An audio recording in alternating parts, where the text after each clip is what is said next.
Les cours lus d'histographie par Olivier Fourier et Catherine Navy.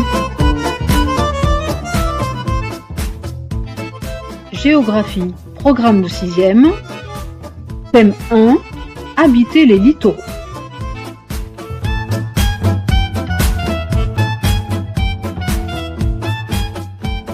Bonjour, aujourd'hui nous nous retrouvons donc pour ce premier grand thème de l'année en géographie 6e, habiter les littoraux, avec un seul sous-thème qui s'intitule littoral industrialo-portuaire, littoral touristique. Alors avant de commencer la lecture du cours, il y a quelques petites précisions à apporter pour bien comprendre ce chapitre, ou ce sous-thème. Alors, nous avons choisi donc sur histographie de dégager certaines notions qui aident à la compréhension de ce thème. Quelles sont ces notions ? Il y a d'abord la notion de milieu, le milieu naturel étant l'ensemble des éléments qui entourent les hommes et qui favorisent son installation dans un espace. La deuxième notion, c'est celle d'aménagement, c'est-à-dire la transformation du littoral pour répondre aux besoins des hommes, avec les bâtiments, les transports, les activités et tout le reste. La troisième notion que nous avons dégagée sur l'histographie, c'est la littoralisation.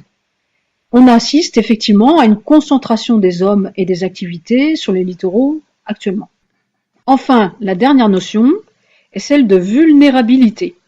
Et oui, parce que le littoral est une zone de contact entre la mer et la terre, donc c'est un milieu fragile, dit vulnérable, et qui est facilement dégradé et difficilement restauré. Donc les hommes sont confrontés à cette vulnérabilité et leur société est fragilisée face aux risques. À ces notions, il convient quand même de rajouter quelques informations qui vont aider à la compréhension du sous-thème ou du chapitre. Alors la première information, c'est que le fait qu'une personne sur deux dans le monde vit à moins de 50 km d'un littoral, donc ce qui n'est pas négligeable.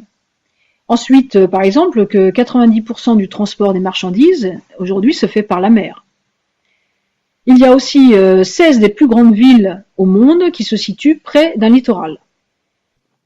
Enfin, sur les 3 premiers ports mondiaux en 2015, les 3 se situent en Asie, 2 en Chine, les 2 premiers, le premier Ningbo et le second Shanghai. Voilà. À présent, nous allons pouvoir donc rentrer dans le vif de la question avec le cours. Alors, première partie du cours, habiter les littoraux, des espaces fortement aménagés pour les activités humaines. Les ports ont depuis longtemps quitté le cœur des villes, afin de disposer d'installations plus vastes et modernes en eau profonde. D'importants aménagements sont réalisés pour les espaces industrialo-portuaires. Des bassins, des quais, des terminaux, des usines, des zones de stockage. Des terre-pleins artificiels sont ajoutés sur la mer. Aujourd'hui, de 80 à 90% des échanges de marchandises se font par la mer. Le tourisme a lui aussi contribué à la transformation des littoraux. Il existe aujourd'hui dans le monde des milliers de stations balnéaires, construites à proximité d'un village de pêcheurs ou d'une grande ville ou dans un espace longtemps resté vide d'hommes. Les littoraux sont la première destination touristique mondiale. La plage, la mer et ses activités de loisirs attirent les touristes du monde entier. Le tourisme balnéaire est donc une raison majeure de l'urbanisation littorale.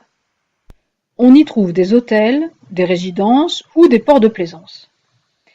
Les conflits d'usage sont nombreux entre les habitants du littoral. Touristes, industriels, commerçants, marins et défenseurs de l'environnement s'opposent souvent en défendant leurs intérêts. Mais les littoraux sont aussi, et c'est notre deuxième partie, des espaces vulnérables à protéger. Les littoraux sont des espaces fragiles. La faune et la flore y constituent un patrimoine naturel d'une grande richesse. L'équilibre des littoraux est perturbé par les activités humaines et le réchauffement climatique. Par exemple, avec la montée du niveau de la mer, les activités humaines souvent polluantes et destructrices des écosystèmes, l'exploitation intensive des richesses du littoral. Les impacts de la hausse du niveau des mers, en raison du réchauffement climatique, sont nombreux. Inondations, tempêtes, érosion côtière. De nombreux acteurs, des États ou des associations, s'engagent dans des actions de préservation de l'environnement littoral pour préserver ses richesses naturelles. Certains pays, comme la France, ont interdit de construire les constructions nouvelles près du rivage. À l'échelle mondiale, parcs naturels marins et réserves côtières se multiplient. 7% des côtes sont protégées. Pour habiter durablement les littoraux, les femmes et les hommes doivent trouver des solutions pour que le développement de leurs activités ne nuise pas aux ressources naturelles. Troisième partie, un phénomène mondial de littoralisation. 2 personnes sur 3 habitent à moins de 100 km d'un littoral. Elles y résident, elles y travaillent, s'y divertissent et par conséquent s'y déplacent. 90% des échanges mondiaux de marchandises sont réalisés par voie maritime, contribuant ainsi au développement de façades industrialo-portuaires qui peuvent s'étendre sur des centaines de kilomètres. Les littoraux profitent aussi du développement du tourisme. Chaque année, des dizaines de millions de personnes sont attirées par les mers chaudes du globe. Les littoraux sont devenus la première destination touristique mondiale. Quatrième partie, les littoraux, des espaces très peuplés et urbanisés. Les plus grands foyers de peuplement du monde comptent tous de très importantes zones littorales. L'attraction des littoraux est ancienne. L'histoire du peuplement, l'exploitation des ressources de la mer et le développement de nombreuses activités expliquent donc la concentration croissante des humains sur les littoraux. En 2028, 75% d'humains vivront sur les littoraux. Ça représente à peu près 6,4 milliards d'habitants, donc soit près d'1 milliard de plus que la population mondiale actuelle. Sur les 20 plus grandes mégapoles, c'est-à-dire les villes de plus de 10 millions d'habitants, 16 sont situées à l'intérieur de la ceinture littorale et se développent au rythme d'environ 1 million de personnes par jour. Les villes côtières permettent souvent la communication avec l'arrière-pays grâce à un vaste réseau de voies navigables ainsi qu'un accès à d'abondantes sources de protéines animales marines. De nos jours, le littoral représente un aimant puissant pour le tourisme, qui est la première industrie de croissance au monde.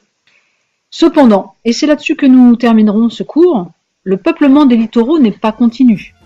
Certains sont même vides d'humains, comme le littoral du Sahara. Ce sont des déserts humains. Voilà, c'est terminé pour aujourd'hui. À bientôt pour un nouveau cours sur l'histographie.